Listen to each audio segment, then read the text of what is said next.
آپ کی یہ قربانی آپ کی آنے والی نسلوں کو ایک پرامن زمین عطا کرے گی۔ اپنی تلواروں کو نیام سے نکالیں اور اپنے مستقبل کو محفوظ کر لیں۔ اس کے الفاظ نہیں، کوئی جادوئی منتر تھا جو سامنے کھڑے انسانوں کو کسی معمول کی طرح حرکت میں لے آیا تھا۔ وہ اپنے سینوں میں نفرت کی بھڑکتی آگ لیے دیوانہ وار پہاڑ کی طرف بڑھتے چلے جا رہے تھے۔ ان کے حلق سے برآمد ہونے والے وحشیانہ نعرے دلوں کو دہلا رہے تھے۔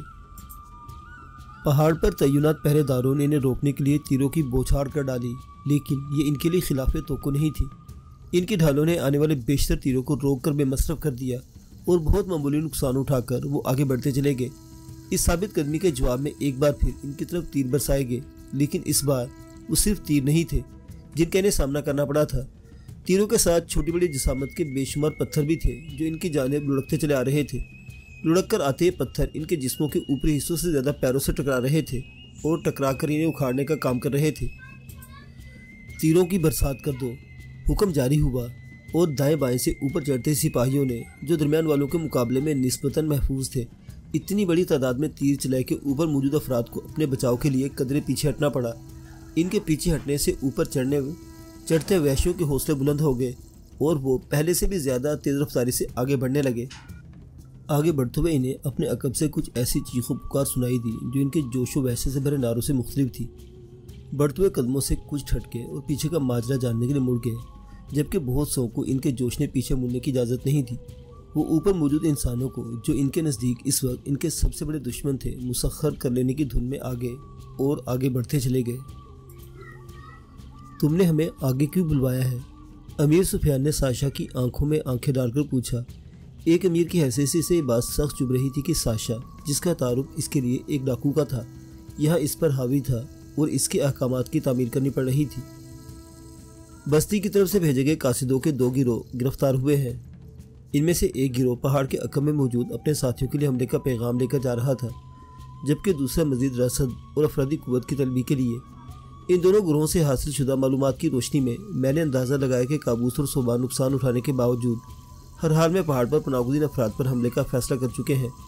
انہیں حاصل عددی برتری کو دیکھ کر اندازہ لگایا جا سکتا ہے کہ کچھ نقصان کے ساتھ ہی صحیح وہ اپنا مقصد حاصل کر لیں گے، لیکن ظاہر ہے ہم یہاں اس لیے نہیں بیٹھے کہ انہیں ان کے مقصد میں کامیاب ہونے دیں۔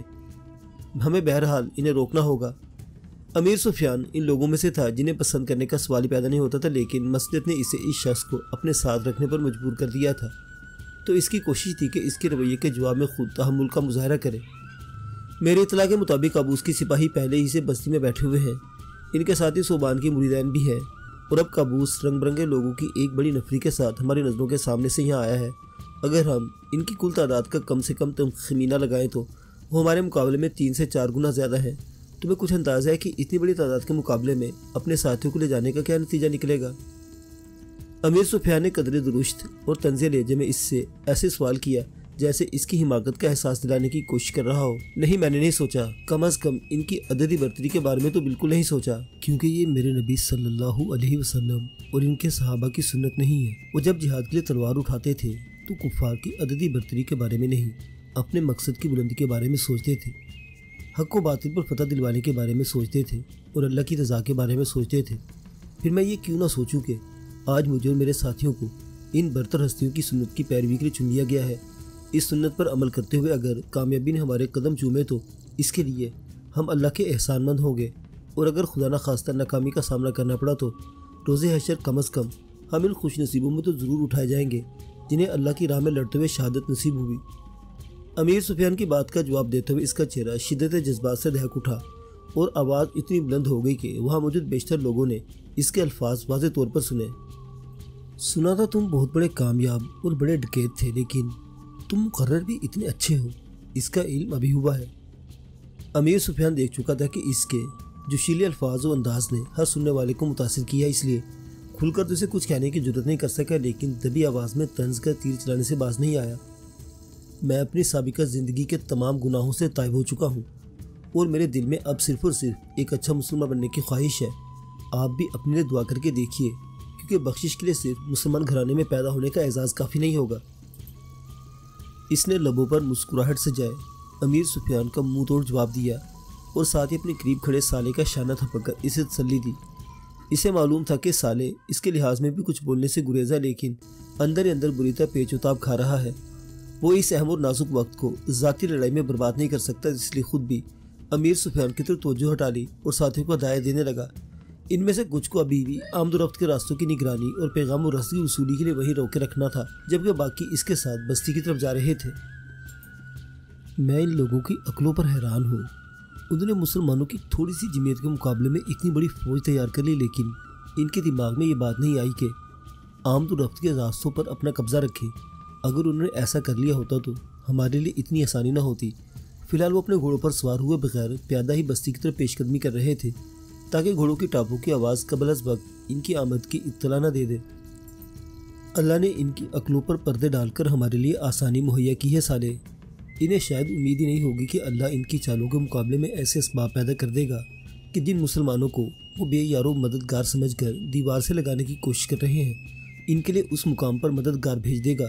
یہ وہ علاقہ ہے جہاں مہینوں میں بھی شاید کسی کا گزرنا ہوتا، اور اب بیک وقت مسلمانوں کے 3 قافلے یہاں موجود ہیں۔ بے شک ان میں سے کوئی بھی قافلہ یہاں کے مسلمانوں کی مدد کے لیے نہیں نکلا تھا، لیکن کام لینے والا تو اللہ ہے۔ وہ اپنے جس بندے سے جو چاہتا ہے کام لے لے۔ ڈاکو، مجاہد، دولت کے لالچی عمرہ اور حکم کے غلام ملازم سب کے سب اپنا آپ بھول کر صرف ایک کام کے لیے اکٹھے ہو گئے ہیں، تو ہم اسے اللہ کی قدرت کے سوا بھلا اور کیا نام دے سکتے ہیں؟ اسے سارے کے سوال کا جواب اس لیے نہیں سوچنا پڑا تھا کہ خود بھی اپنے آپ سے یہ سوالات کر کے پہلے ہی دن اس کا جواب ڈھونڈ چکا تھا۔ آپ نے ٹھیک کہا، وہ جو قادر مطلق ہے، اس کے لیے اپنے کارخانہ قدرت کو اپنی مرضی سے چلانے کے اسباب پیدا کرنا بھلا کیسے مشکل ہو سکتا ہے؟ سالے کو اس کی دلیل نے قائل کر لیا۔ با احتیاط فاصلہ طے کرتے ہوئے بالآخر سردار مراد کی بستی کے بے حد قریب پہنچ گئے، اور اشارہ ہوتے ہی ہٹولی کے افراد نے گھوڑوں کی پیٹھوں پر سوار ہو کر انہیں ایڑ لگا دی۔ پوری رفتار سے دوڑتے گھوڑوں کی ٹاپوں کی آواز سے علاقہ گونج اٹھا، لیکن یہ گونج اس لیے قابل توجہ نہ ٹھہری کہ اس وقت تک مارکا شروع ہو چکا تھا۔ مارکے میں حصہ لینے والوں کے سوا جو لوگ پیچھے رہ گئے تھے، وہ آخر تک اس خوش گمانی مبتلا رہے کہ کابوس کی طرف سے منگوائی گئی رسد کو لانے والے اسے لے کر پہنچ چکے ہیں۔ انہوں نے بستی میں داخل ہو کر اللہ اکبر کے نعرے لگائے تو قابضین کو صورتحال کا ادراک ہوا۔ ان کے سنبھل کر مزاحم ہونے تک مسلمان کافی آگے نکل چکے تھے۔ مسلمانوں کے اس مختصر سپاہ کے بیشتر سپاہی اس وقت جوش و جذبے سے بھرے سمندر کی بکھری موجوں کی طرح آگے بڑھ رہے تھے، لیکن پھر بھی ان میں سے ایک موج سب سے بلند اور نمایاں بالکل الگ ہی دکھائی دیتی تھی۔ وہ سردار امان کا تربیت یافتہ بہادر و نڈر بیٹا ساشا تھا، جو ساشا سے سیف اللہ ہونے کے مراحل طے کرتا ہوا بھٹی میں تپنے والے سونے کی طرح کندن بن چکا تھا۔ اٹھی گردن، چوڑے شانوں، چمکتی ہوئی آنکھوں اور ہوا کے ساتھ اڑتے بالوں والا وہ نوجوان انسانوں کے اس ہجوم میں بھی نمایاں تھا، تو لازماً اس میں کچھ ایسا تھا جو اوروں سے مختلف اور منفرد تھا۔ اس کی تلوار نے حرکت میں آ کر اپنے جوہر دکھانے شروع کیے تو اس کی انفرادیت خود بخود ہی اپنا سکہ منواتی چلی گئی۔ اس کی پھرتی اور برق رفتاری دیکھ کر کون کہہ سکتا تھا کہ وہ ماضی قریب میں ہی ایسے 2 بڑے حادثوں سے گزر چکا ہے۔ موت بس اسے بوسہ دے کر گزر گئی ہے، اور جنہوں نے موت کے بوسے کو چکھا ہو وہ جانتا ہے کہ بوسہ کیسے آدمی کے اندر سے اس کی ساری طاقتیں اور توانائی نچوڑ لیتا ہے۔ اس کے جسم پر تو ابھی موت کے اس آخری بوسے کا نشان ایک پوری طرح مندمل نہ ہوئے زخم کی صورت میں موجود بھی تھا، اور وہ ایک بار پھر موت کی آنکھوں میں آنکھیں ڈالے اسے للکار رہا تھا۔ پہاڑ کے عقب میں موجود کابوس کی سپاہ کے لیے داؤد بن معیز اور سفیر اللہ جیسے جانبازوں کی رہنمائی میں کیا گیا حملہ ایک تو غیر متوقع تھا، دوسرے حملہ کرنے والوں کے جذبات کی شدت اتنی زیادہ تھی کہ وہ کوشش کے باوجود ان سے نمٹنے سے قاصر تھے۔ ان برے حالات میں مرے پر 100 درے کے مصداق پہاڑ پر سے لالا کے سپاہی بھی اتر کر ان پر حملہ ہو گئے۔ اس 2 طرفہ حملے نے انہیں پوری طرح بچھاڑ کر رکھ دیا۔ بیشتر ساتھیوں کے مارے جانے یا زخمی ہو کر گر جانے کے بعد باقی بچ رہنے والوں میں مزید لڑنے کی تاب نہ رہی تو انہوں نے ہتھیار ڈالنا شروع کر دیے۔ داؤد بن معیز، ہمارے پیارے بھائی، تم نے ہماری توقع سے بڑھ کر بڑا کارنامہ انجام دیا ہے۔ ہم سوچ بھی نہیں سکتے تھے کہ تم اتنے بہت سے لوگوں کو اکٹھا کر کے ہماری مدد کے لیے آؤ گے۔ اس وقت تو ہمارے لیے رحمت کا فرشتہ بن کر آئے ہو۔ ہتھیار ڈالنے والے قیدیوں کو بنانے کا عمل جاری تھا۔ اس وقت پہاڑ سے اتر کر آنے والی لیلا کے سپاہیوں کے سردار نے داؤد سے پرجوش معانقہ کرتے ہوئے اپنے دلی جذبات کا اظہار کیا۔ یہ سب میرے رب کی مہربانی ہے، ورنہ میں کس لائق ہوں؟ داؤد نے عاجزی سے جواب دیا اور پھر اسے سفیر اللہ کی طرف متوجہ کرتے ہوئے بولا، ان سے ملو، یہ سفیر اللہ صاحب ہے اور اپنے امیر کے قافلے کے ساتھ سفر کرتے بہت دور یہاں آئے ہیں۔ سردار سمندر گل اور اس کی بستی کے مکینوں کے ساتھ ساتھ ان کے قافلے کے تجربہ کار سپاہیوں کے ساتھ نے ہمارے بہت آسانی پیدا کر دی۔ ان کے کچھ ساتھی مقامی مسلمانوں کے ساتھ ایک بہادر جوان ساشا کی رہنمائی میں بستی کے داخلی راستے پر موجود ہے۔ موقع دے کر ان کی جانب سے حملہ کر دیا جائے گا۔ داؤد نے اسے سفیر اللہ سے متعارف کروانے کے ساتھ ساتھ دوسری خوشخبری سنائی۔ ان کی اس مہربانی کے بدلے شکر کا لفظ بہت معمولی ہے۔ اس نے سفیر اللہ سے مصافحہ کرتے ہوئے ان کے ہاتھ عقیدت سے چومے اور خلوص دل سے بولا، شکریہ ادا کرنے کی ضرورت بھی نہیں، یہ کوئی احسان نہیں بلکہ وہ فرض ہے جسے ادا کرنا مسلمان ہونے کی حیثیت سے مجھ پر اور میرے ساتھیوں پر واجب تھا۔ ہم تو خود کو خوش نصیب سمجھتے ہیں کہ ہمیں اللہ کی راہ میں لڑنے اور اپنے مسلمان بھائیوں کی مدد کرنے کے لیے چنا گیا۔ سفیر اللہ کا جواب بھی اخلاص پر مبنی تھا۔ حقیقتاً ان چند دنوں میں ان کے اندر کا وہ مسلمان سپاہی بیدار ہو گیا تھا جو امیر ارغل کی پرآسائش ملازمت کرتے ہوئے اپنا آپ بھلا چکا تھا۔ سردار، لگتا ہے دوسری طرف کوئی گڑبڑ ہے، عجیب شور اور ہنگامے کی آوازیں آ رہی ہے۔ ایک سپاہی نے پریشان صورت کے ساتھ یہ بات کہی تو ان کے بھی کان کھڑے ہوئے۔ واقعی شور سنائی دے رہا تھا اور لمحہ بہ لمحہ اس کی آواز بلند ہوتی جا رہی تھی۔ لگتا ہے صوبان کی طرف سے حملہ کر دیا گیا ہے۔ اندازہ لگانا مشکل نہیں تھا۔ تم میں سے کچھ لوگ یہاں رک کر ان قیدیوں کی نگرانی کرو، ہم اوپر جا رہے ہیں۔ اس وقت یہی فیصلہ فطری اور اصولی تھا جس پر فوری طور پر عمل کیا گیا۔ دیکھتے دیکھتے وہ سب اوپر جا پہنچے۔ وہاں اس وقت عجیب عالم تھا۔ پناہ گزینوں میں سے مردوں کے ساتھ ساتھ عورتوں اور بچوں کی بھی ایک بڑی تعداد برسرے پیکار نظر آ رہی تھی۔ مردوں کے پاس تیر کم تھے لیکن عورتوں اور بچوں کے ہاتھوں میں موجود پتھروں کی بارش اس کمی کو پورا کرنے کی سر توڑ کوشش کر رہی تھی۔ تکبیر! داؤد نے پرجوش آواز سے نعرہ بلند کیا جس کے جواب میں اللہ اکبر کی صداؤں سے فضا گونج اٹھی۔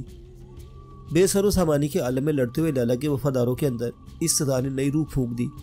گمسان کا رن پڑا۔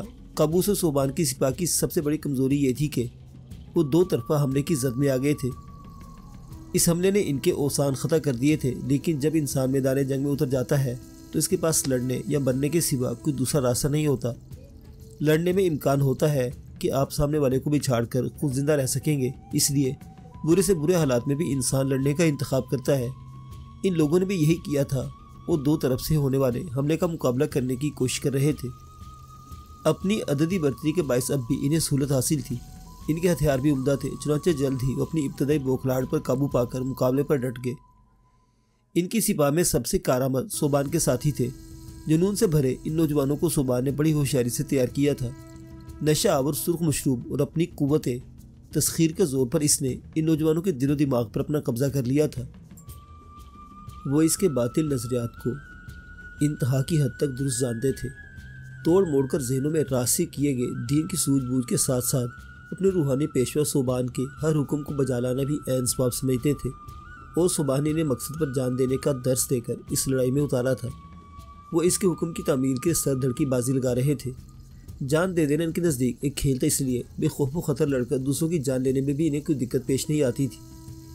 دیکھا جائے تو جوش و جنون سے بھرے ہوئے یہ تربیت یافتہ فدائی ہی اس وقت مسلمانوں کے سب سے بڑے حریف تھے۔ ان میں سے کئی کے پاس ذہن میں بجھے ہوئے مخصوص چھوٹے ہتھیار بھی موجود تھے جن سے موقع دیکھتے ہی کسی کو نشانہ بنا ڈالتے تھے۔ ان ہتھیاروں سے معمولی زخمی ہونے والا شخص بھی ناقابل تلافی نقصان سے دوچار ہو جاتا تھا۔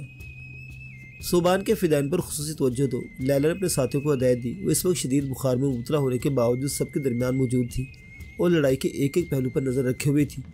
اس نے دشمنوں کے پیچھے اپنے ہمدردوں کی آمد بھی بھانپ لیا تھا اور فوری طور پر تیروں اور پتھروں کی برسات رکوا دی تھی کہ کہیں دشمنوں کے پیچھے موجود ہمدرد بھی ان کی زد میں نہ آ جائے۔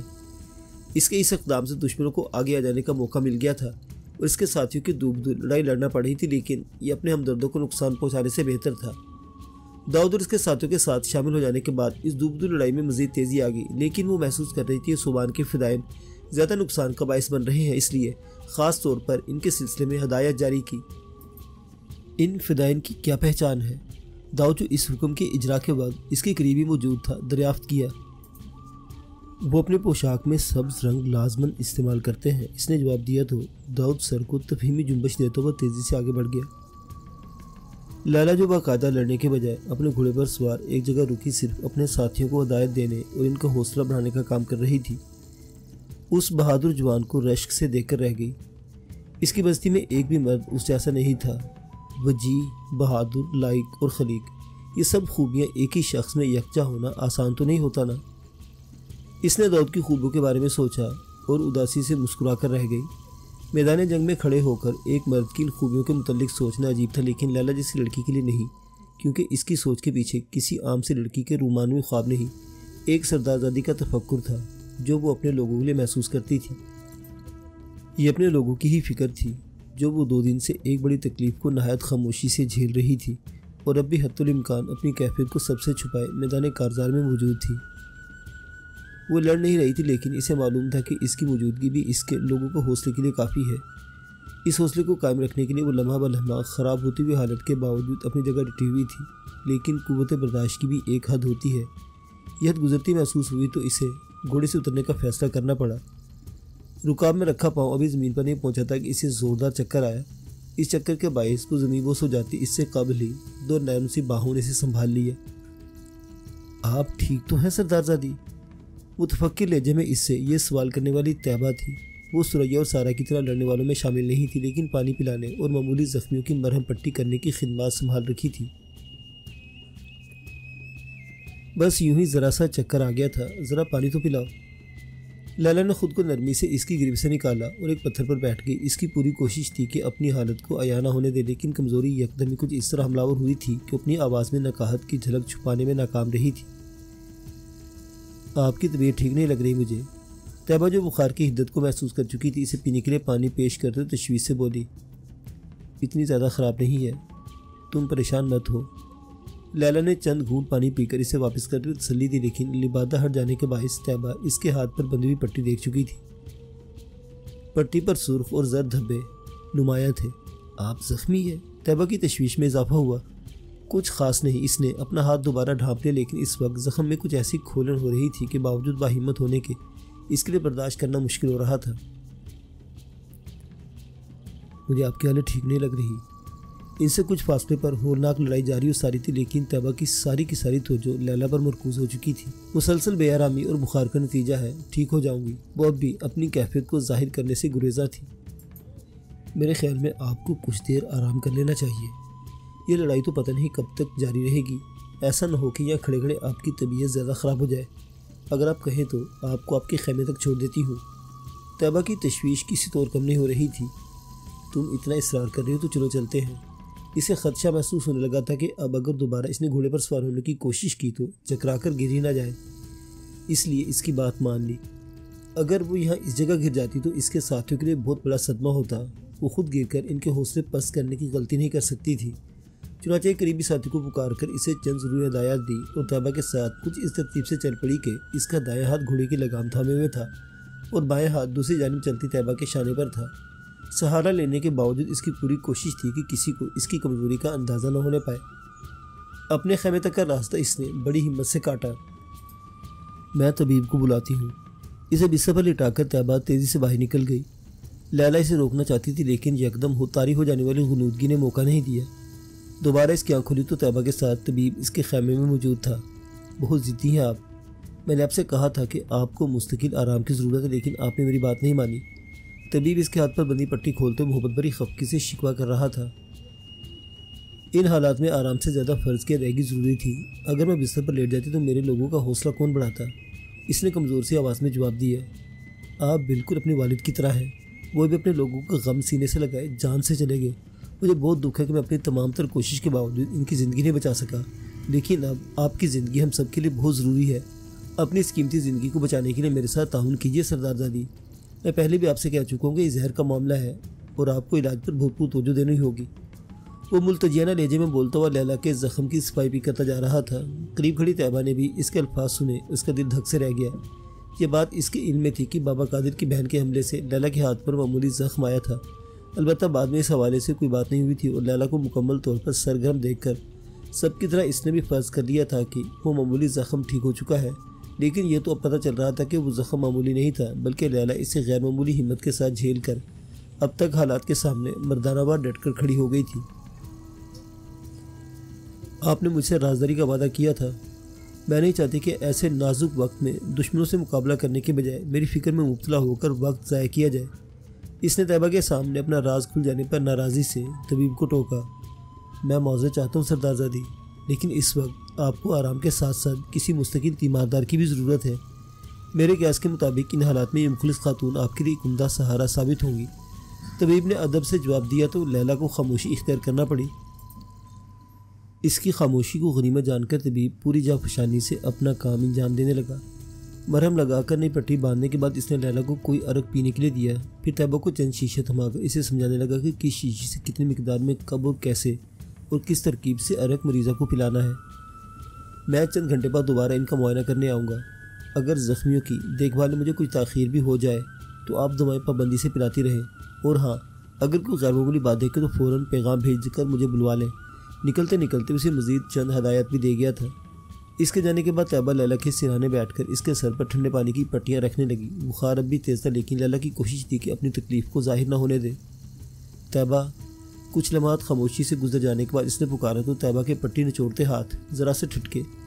فرمائیے سردار دادی۔ اس نے پورے خلوص سے اپنی تمام تر توجہ اس کی آواز پر مرکوز کر لی۔ میں تم سے بھی وہی درخواست کروں گی جو طبیب سے کر چکی، کسی کو بھی میری اس کیفیت کی خبر نہیں ہونا چاہیے۔ معذرت چاہتی ہوں سردار دادی، لیکن میرا خیال آپ سے ذرا مختلف ہے۔ کیا مطلب؟ اسے طیبہ کے جواب نے حیران کیا۔ میرا خیال ہے کہ کسی قابل اعتماد شخص کو آپ کی اس کیفیت کی خبر ہونا چاہیے تاکہ وہ آپ کی ذمہ داریاں سنبھال لے اور آپ اطمینان سے اپنا علاج کروا سکیں۔ اس نے سہولت سے اپنے ذہن میں موجود تجویز اس کے سامنے رکھ دی۔ میرے لوگوں میں اخلاص کی کمی نہیں ہے، لیکن قائدانہ صلاحیتوں کی کمی ہے۔ عبیداللہ کسی حد تک معاملات کو دیکھ سکتے ہیں، لیکن میری حالت سے آگے اس کے لیے بھی حوصلہ شکن ہوگی۔ اس نے گویا اپنی مجبوری بیان کی۔ داؤد بن موئز کے بارے میں کیا خیال ہے؟ طیبہ نے اس کا جواب سن کر کچھ سوچتے ہوئے پوچھا۔ وہ بے مثال انسان ہے۔ میں نے اپنی زندگی میں کوئی دوسرا اتنا زیرک اور شجاع مرد نہیں دیکھا، لیکن مجھے ڈر ہے کہ مقامی نہ ہونے کی وجہ سے انہیں دشواریاں پیش آئیں گی۔ لیلا کی تعریف میں بے ساختگی تھی۔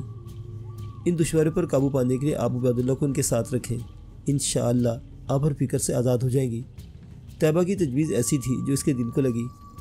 لڑتے ہوئے سپاہیوں کو میدان جنگ سے بلوا لینا آسان کام نہیں تھا، لیکن اس کے حکم پر یہ بھی کیا جانے لگا۔ داؤد اور عبیداللہ کی آمد تک طیبہ مسلسل اس کی خدمت میں لگی رہی۔ اس کی مسلسل کوششوں سے بخار کافی حد تک کم ہو گیا تھا، اور لیلا کی حالت اتنی سنبھل گئی تھی کہ اس نے داؤد اور عبیداللہ کی آمد پر خیمے سے باہر نکل کر ان سے ملاقات کی۔ وہ دونوں اس طرح بلوائے جانے پر حیرت و تشویش کا شکار تھے۔ لیلا نے صورتحال سامنے رکھی تو دونوں ہی کو جھٹکا لگا، لیکن عبیداللہ تو بالکل گنگ ہو کر رہ گیا۔ میں نے آپ دونوں حضرات کو اس صورتحال سے صرف اور صرف اس لیے آگاہ کیا کہ مجھے امید ہے کہ آپ میری ذمہ داریاں آسان طریقے سے انجام دے سکتے ہیں۔ ہمیں برباد کرنے کے خواب دیکھنے والے کابوتر و صوبان جہنم رسید کر دیے گئے تو مجھے اپنی موت پر بھی کوئی افسوس نہیں ہوگا، لیکن اگر وہ ملعون بچ نکلنے میں کامیاب ہو جاتے ہیں تو مر کر بھی میری روح کو سکون نہیں ملے گا۔ ایسی باتیں مت کرے سردار زادی، اللہ آپ کو ہماری زندگیاں لگا دے۔ اس کی بات سن کر عبیداللہ تڑپ کر بولا، کسی فرد واحد کے جینے مرنے سے کوئی فرق نہیں پڑتا عبیداللہ، اصل میں قوم کو جاگتے رہنا اور اپنا فرض ادا کرتے رہنا چاہیے۔ تم بھی جاؤ اور اپنا فرض ادا کرو۔ اسے جان بوجھ کر سخت انداز اپنایا۔ اس انداز کے بعد عبیداللہ کے پاس مزید وہاں رکے رہنے کی کوئی گنجائش نہیں تھی۔ اللہ نے چاہا تو کامیابی ہمارے قدم چومے گی اور آپ ہم سب کے ساتھ مل کر اس کامیابی کا جشن منائیں گی۔ داؤد خود کو ابتدائی جھٹکے سے سنبھال چکا تھا، چنانچہ بڑے اعتماد سے لیلا کو یقین دلایا اور پھر ہونٹوں پر ہلکی سی مسکراہٹ لاتے ہوئے طیبہ سے بولا، سردار زادی کو ان کے خیمے میں لے جائیے طیبہ، اور ان کا بھرپور خیال رکھیے۔ اب ہم فتح کی خوشخبری کے ساتھ ہی دوبارہ ملاقات کریں گے انشاءاللہ۔ طیبہ اور لیلا کے ہونٹوں سے بے ساختہ ہی ایک ساتھ نکلا۔ ایک جری مرد کا قول دل کو کیسی تقویت دیتا ہے، یہ بات اس وقت ان دونوں عورتوں سے بہتر کوئی نہیں سمجھ سکتا تھا کہ دونوں ہی اپنے خونی رشتوں سے محروم صرف اور صرف ہمت کی بنیاد پر زندگی کی مشکلات کا مقابلہ کر رہی تھی۔ ہمت جو انسان سے بہت کچھ کروا دیتی ہے، لیکن اس کی فطرت نہیں بدل سکتی، اور ایک عورت کی فطرت ہے کہ وہ مرد کی پناہ میں ہی تحفظ محسوس کرتی ہے۔